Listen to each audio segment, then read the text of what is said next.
Hi, my name is Ping, and today is a very special day for me, as this is the first time for me to speak English in front of the YouTube public. Some of you might see me before on YouTube in a series of Chinese language videos discussing the case of Chinese billionaire wengui. This is hopefully the first of many videos on my new channel entitled "This is just the beginning." A lot of people might not know who is wengui. His story became a big hit on the internet a little more than 8 months ago. Let me give you a brief introduction to his rags to riches story and the legend that continues. Mr. Wengui was born 1970 in Shandong province in China. In a family of 8 boys, he was the 7th. Like most families in China at that time, they lived in grinding poverty. Due to these circumstances, Wengui quit school at the age of 14 to work and help provide for his family. He showed an entrepreneurial spirit at this early age, selling everything from watches to clothing to motorcycles, etc., etc.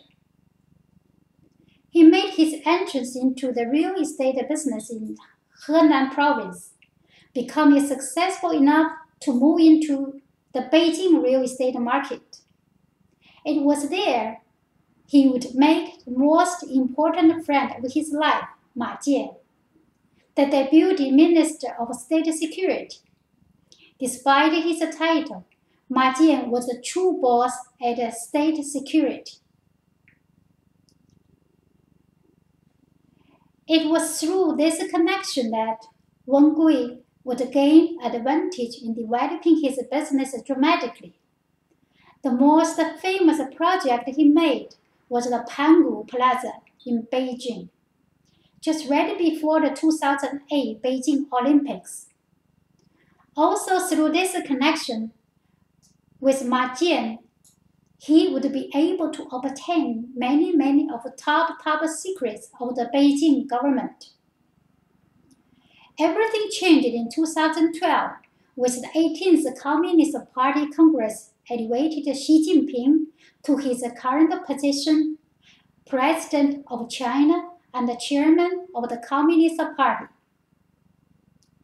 In the US, when a new president comes to power, he replaces all of the former president's people with his own. But in China, when a new president comes to power, it's followed by some type of government campaign that puts all of the major former players in jail. This time, it was an anti-corruption campaign, which proved to be the worst ever. As a result, over 1 million officials were jailed. Over 10 million families were affected. In my next episode, I will give more details about this anti-corruption campaign. Seeing the writing on the wall, only 2 of the China's super rich, Li Jiacheng from Hong Kong and Guo Wengui, were able to successfully escape from China with their fortune intact. Li Jiacheng sold all of his properties in China and invested in the UK. Wengui did the same, investing throughout the US, the UK, and the Middle East. Also seeing the writing on the wall was Wengui's friend at State Security, Ma Jian. A 30 years veteran of the police system, Ma Jian sensed he would be swiped out in Xi Jinping's anti-corruption campaign. So he provided Wengui with a trump card, a series of 18 videos showing proof of corruption of former and current leaders. In Wengui's words, this is Pandora's box that he was threatened to open when the time is right. Wengui came to US without his family in 2014. and Ma Jian, as he expected, went to jail in 2015. Wengui's wife, his daughter, and his other 5 brothers, along with almost 300 of his employees, went to jail. At this time, Ma Jian and Wengui's employees are still awaiting trial. This is how the legal system works in China. And one of the biggest reasons many overseas Chinese support wengui.